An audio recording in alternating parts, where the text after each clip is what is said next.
Welcome back. We start our news bulletin from the US, where the death toll from COVID-19 has crossed 75,000, with nearly 2,500 fatalities in the last 24 hours. Globally, the number of deaths from the virus has exceeded 269,000, with over 3.8 million people infected.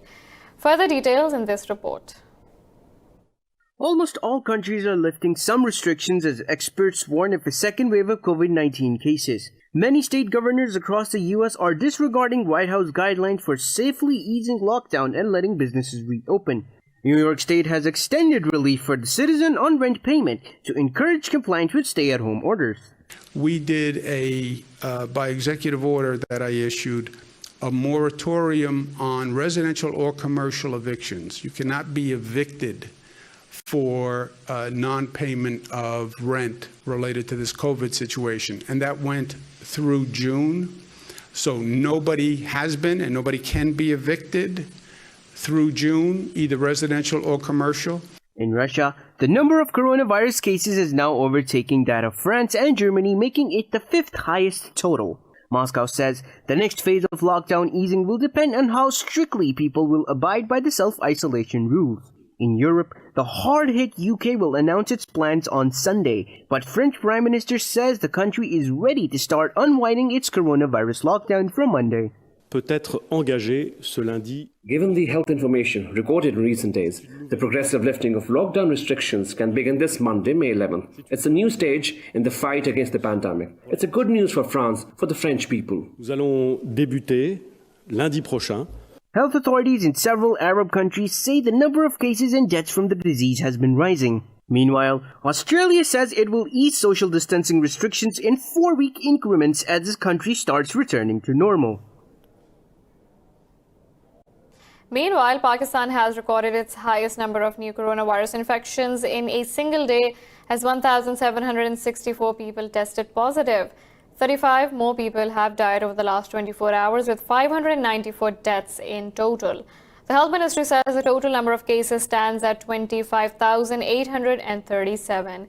It said 7,530 people have recovered. Officials at the province of Punjab recorded more than 10,000 infections and Sindh recorded 9,093. Nearly 4,000 cases have been detected in Khyber Pakhtunkhwa, 1,725 in Balochistan and 558 in the capital, Islamabad.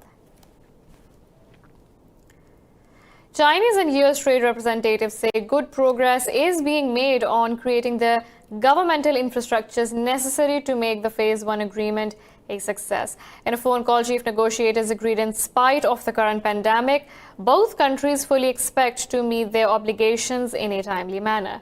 The talks were held between Chinese Vice Premier Li He, US Trade Representative Robert Lighthizer, and US Treasury Secretary Steven Mnuchin. In a statement, the US Trade Representative's office said the parties also shared updates on COVID-19 and their assessments of its effects on economic growth. Meanwhile, China's Ministry of Commerce said both parties agreed to maintain communication and coordination.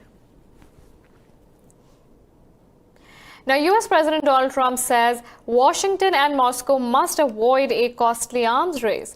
In a phone call with Russian President Vladimir Putin, Trump said China needs to be involved in new arms control talks. The White House said President Trump reaffirmed Washington's commitment to effective arms control that includes not only Russia but also China. The Kremlin said Trump offered to send medical aid to Moscow to help fight the coronavirus pandemic. It said the leaders also discussed global oil markets, noting their support for the recent output cut deal between OPEC and non-OPEC producers. The US is removing 2 Patriot missile batteries and other military assets from the Kingdom of Saudi Arabia. A report by the Wall Street Journal says the reduction is based on assessments that Iran no longer poses an immediate risk to US interests. The report quoted US officials as saying that Washington has already relocated 2 fighter jet squadrons. It said Pentagon is also considering winding down its naval presence in the Persian Gulf. In a statement, the Department of Defense said it routinely circulates troops and assets to address emerging threats. Spokesperson Sean Robertson said Pentagon maintains robust capabilities, including air defense, to address any Iran-related contingencies as needed. The batteries were deployed to the region following a series of attacks on the Saudi oil facilities last year. A prominent Houthi rebel commander, Mohammad Abdul Karim al-Hamran, has been killed amid fierce clashes in central Yemen. State media says al-Hamran, who commanded special forces in Marib and Bayda provinces, was buried in the capital, Sana'a. The UN said al-Hamran was killed during a clash with government forces in Sirwa district of Marib province. In a tweet, delegate of Yemen to UNESCO, Mohammed Jumeirah, said it was a painful blow to the Houthi militia. This comes hours after the UN called for an immediate ceasefire in Yemen, raising alarm over a surge in the number of coronavirus cases. Libya's government of national accord claims 2 of its soldiers and a civilian have been killed in rocket attacks by LNA forces. In a statement, government spokesperson Mustafa Al-Mouji said the rockets hit the capital Tripoli and a nearby area. Al-Mouji said 4 others were wounded after the rocket struck the port near Turkish and Italian ambassadors' residence. Meanwhile, the GNA also claimed to make advances, capturing Al-Batya airbase. The GNA said 6 members of a militia loyal to LNA commander Khalifa Haftar surrendered to the Libyan army. Haftar captured the airbase in August 2014 and used it as his headquarters for Western operations. 16 migrant workers sleeping on rail tracks have been crushed to death by a cargo train in India's western Maharashtra state. Police say 1 injured person was moved to the Aurangabad district hospital. They said the laborers had likely assumed that trains were not running due to the coronavirus lockdown and slept on the tracks. Police said they are trying to identify the laborers, while the railway police force is assisting in the investigation and aftermath. Millions of migrant workers started to return to native regions after the government announced a sudden lockdown to curb the spread of COVID-19.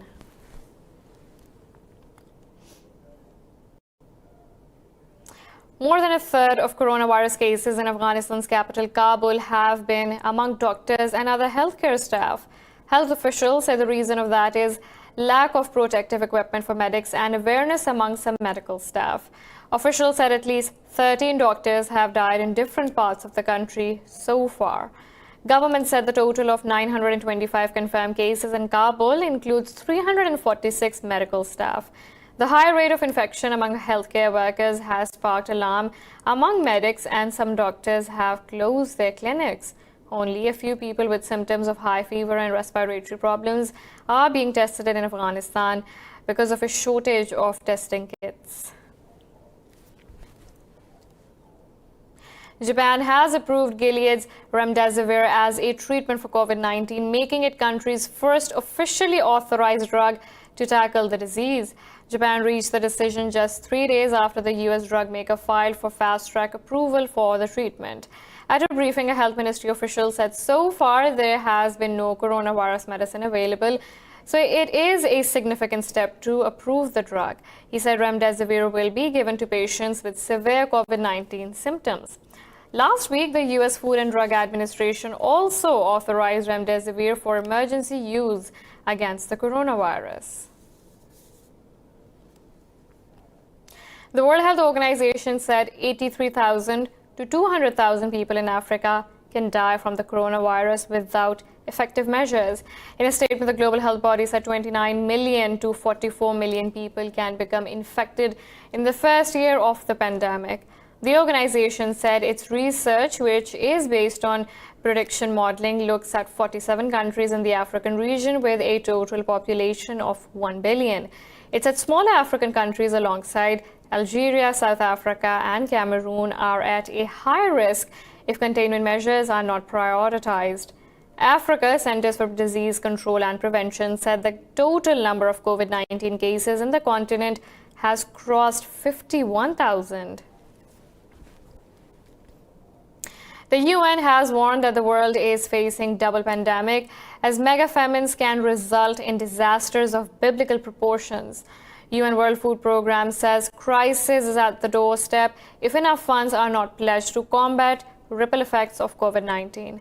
WFP Executive Director David Beasley said the food agency helps nearly 100 million people on any given day. He said a health pandemic will soon be followed by a hunger pandemic.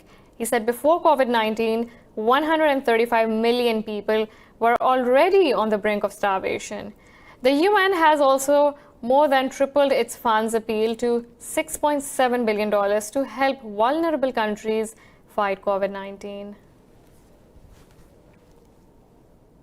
In the US, unemployment claims due to COVID-19 have surged past 33 million after 3 million more Americans sought the benefits last week. The Labor Department reveals the figures every week as the virus continues to take a toll on the economy.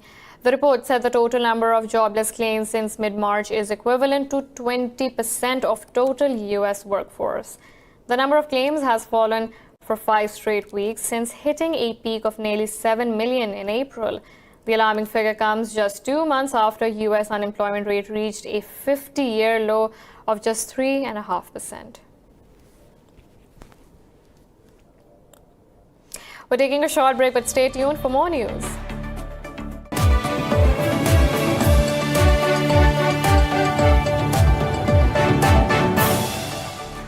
Welcome back. In the US, wildfires are burning parts of the Florida Panhandle, destroying buildings and forcing hundreds to flee. Fire officials said at least 33 homes have been destroyed. The state officials said 2 fires are tearing through Santa Rosa and Walton counties. Officials said spurred by high winds, the fire has burned about 2,000 acres east of Avalon Beach. They said in Santa Rosa County that resulted in some 1,100 evacuations. So far, there have been no reports of casualties.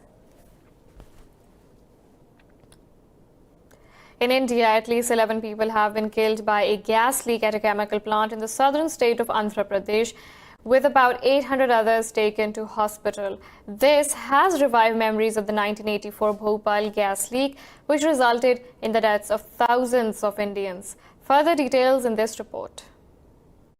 India has a long history of industrial accidents, but the Bhopal gas leak of 1984 is the worst by far. The leaking of deadly methyl isocyanate gas from a Union Carbide plant in Madhya Pradesh resulted in the deaths of over 5,000 people. Long term, it is estimated that at least 25,000 people died as a result of exposure to the leak. In fact, survivors of the incident account for the majority of COVID-19 related fatalities in the area today. Most gas victims suffer from either lung or kidney or heart disorders. According to the past cases of coronavirus deaths across the world, people with these morbidities are a lot more likely to die of coronavirus than healthy people. That is why, as we can see that out of 14 deaths in the city, 13 were gas tragedy victims.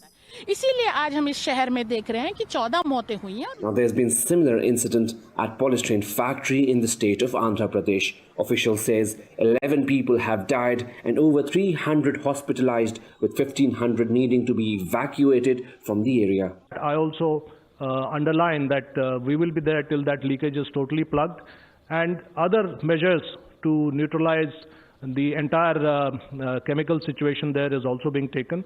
So overall, the situation is under control, and I think overall we can say that now it is a question of rehabilitation and treatment of the people who have been affected. It should be noted that there has been no justice for the victims of Bhopal gas leak to this day. Activists have found severe irregularities in funds meant as compensation for those affected by the disaster, and the area around the Union Carbide factory remains severely contaminated to this day. Such incidents show the lack of corporate responsibility in India continues to endanger the country's citizens. It remains to be seen whether management of polystyrene factory will be held accountable for the accident. Leaders across Europe are marking the 75th anniversary of VE Day today, which marks the end of World War II. Events are being held in closed ceremonies as public gatherings have been cancelled due to the coronavirus lockdown.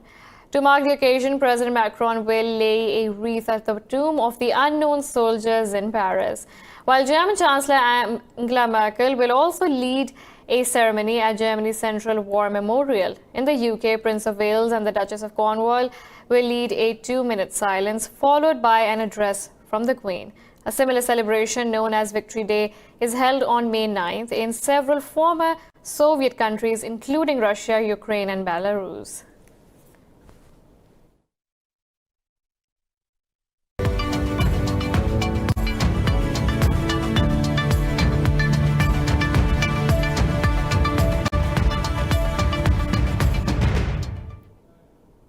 Google sister firm Sidewalk Labs has scrapped a plan to build a smart city in Canada.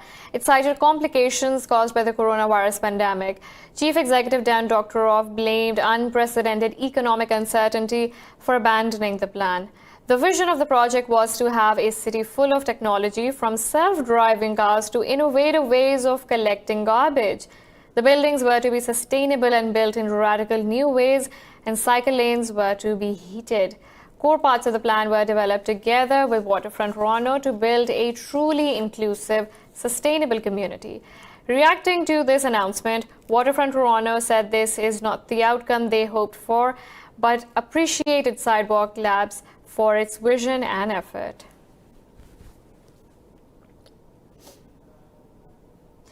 US ride-hailing company Uber has posted a loss of nearly $3 billion in the first quarter of 2020. In its financial report, Uber said its losses included a $2.1 billion write-down on the value of some of its investments.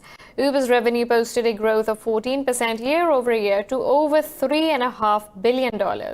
But rides were down 3% from the first quarter of 2019. Uber CEO said the company's business has been hit hard by COVID-19 pandemic, but he said quick action was taken to preserve strength of the company's balance sheet and prepare for any recovery scenario. Uber CFO said the company's ample liquidity provides substantial flexibility to navigate the current crisis. Company's unrestricted cash, cash equivalents, and short-term investments amount to $9 billion. European stock markets are trading higher after trade talks between US and China picked up market sentiments. Washington and Beijing agreed good progress is being made on creating the conditions necessary to make the Phase 1 agreement. Frankfurt's DAX has gained 0.75%. CAC 40 in Paris is trading 0.5% higher. London's FTSE 100 remained closed due to VE Day holiday. In Asia, Nikkei 225 led the gains, closing over 2.5% higher after fast retailing and SoftBank Group shares rose over 3% each. Shanghai Composite and Seoul's Kospi gained nearly 1%. Hong Kong's Hang Seng closed over 1% higher. Meanwhile, international benchmark Brent crude oil is trading over 2% higher, paring early losses.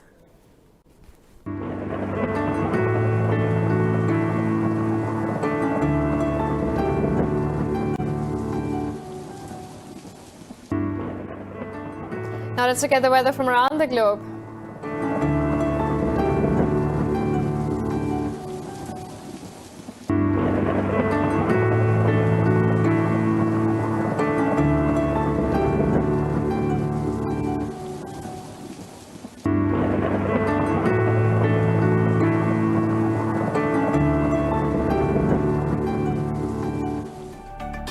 This is all for now. For the latest updates, you can follow us on social media at indus.news.